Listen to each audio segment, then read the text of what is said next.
carried out the assassination as dictated by Cardinal Spellman, or I should say as overseen by Cardinal Spellman. It was called for by the Black Pope, Jansen's at the time, and Paul VI.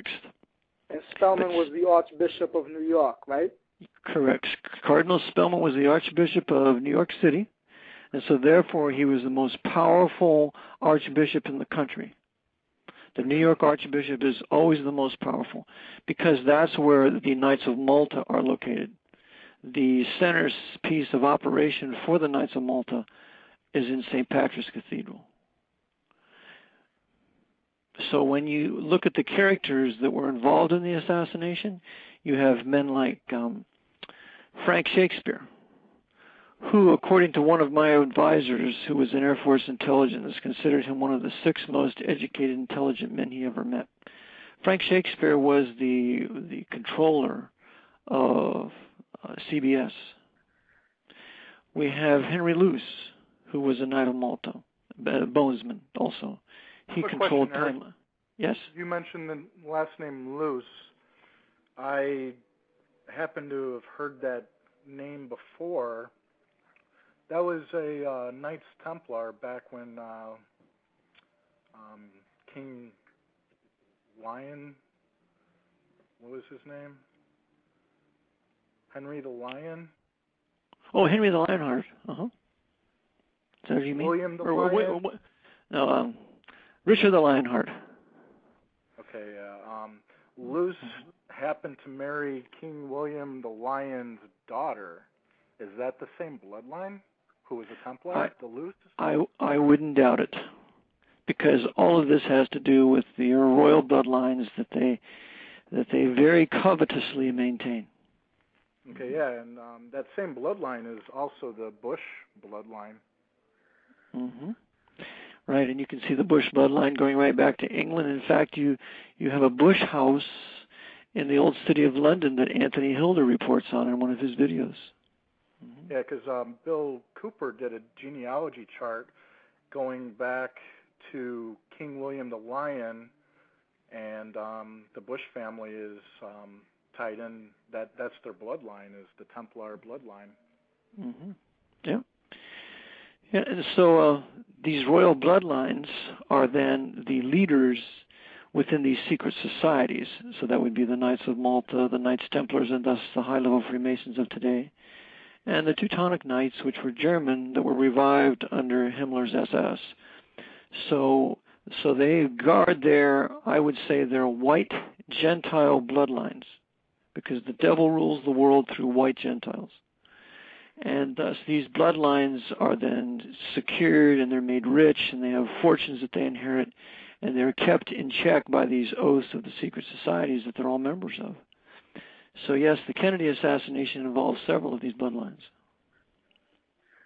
And also, a lot of the things that Kennedy wanted to put an end to, like he wanted to destroy the CIA. We all know the famous quote where he said he wanted to scatter them to the winds, and he wanted to abolish the Federal Reserve, Executive Order 11110, that made our dollars redeemable in silver again. He wanted to end Israel's nuclear program, and this was all against the plans of the Jesuit order, right? That's correct. And he also was a mortal enemy of Cardinal Spellman, because he would not allow Spellman to say Mass in the White House.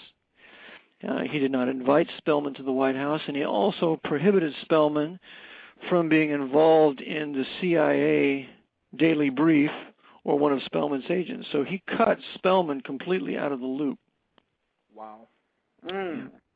And what is Kennedy's connection to the bloodlines? Well, the Kennedy bloodline goes back pretty far. I'm not sure exactly, person to person. I can get the chart, I'm sure. But they are indeed a royal bloodline. Irish royalty, right? Sure. It goes back to probably Robert the Bruce in Scotland or something like that. Right. And that's basically the inception of when the Templars merged into the stonemasonry and created the York Rite and the Scottish Rite of Freemasonry. Right. You have the rising of the York Rite, which was essentially Catholic, and Scottish Rite, which was supposedly Protestant. But they were both controlled by the papacy, and they were revived in the early 1700s by the Jesuits in seeking to bring back the Templars that had been suppressed by Pope Clement V in 1312. So, because they would be the warriors, the soldiers for the Jesuits in carrying out their designs. So indeed, they revived Freemasonry in, 1754. They wrote the first 25 degrees of the Scottish Rite in the College of Clermont in Paris, France, in seeking to restore the Stuarts to the throne of England.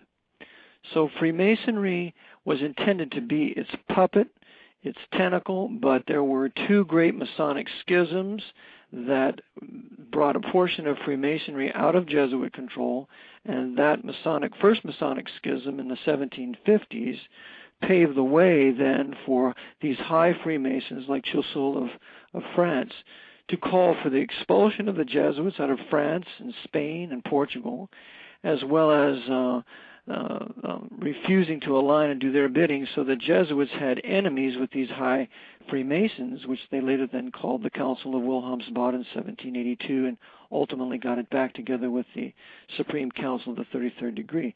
But initially, the Jesuits had every intention to use high-level Freemasonry as its stool pigeon to enforce the Pope's temporal power in the Council of Trent.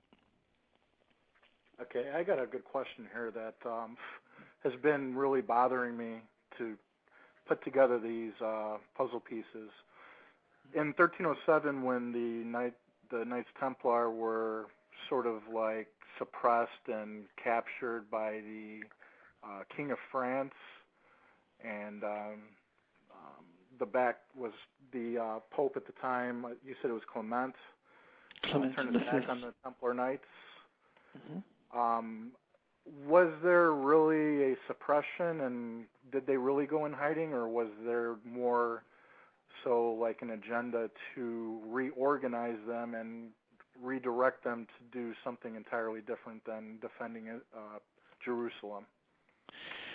Well, I believe that they were really suppressed by the Pope, and Philip the Fair hated them because they were a rival to his political and commercial power in France. Remember, the Templars were the big bankers of Europe, yes, not the Jews like today.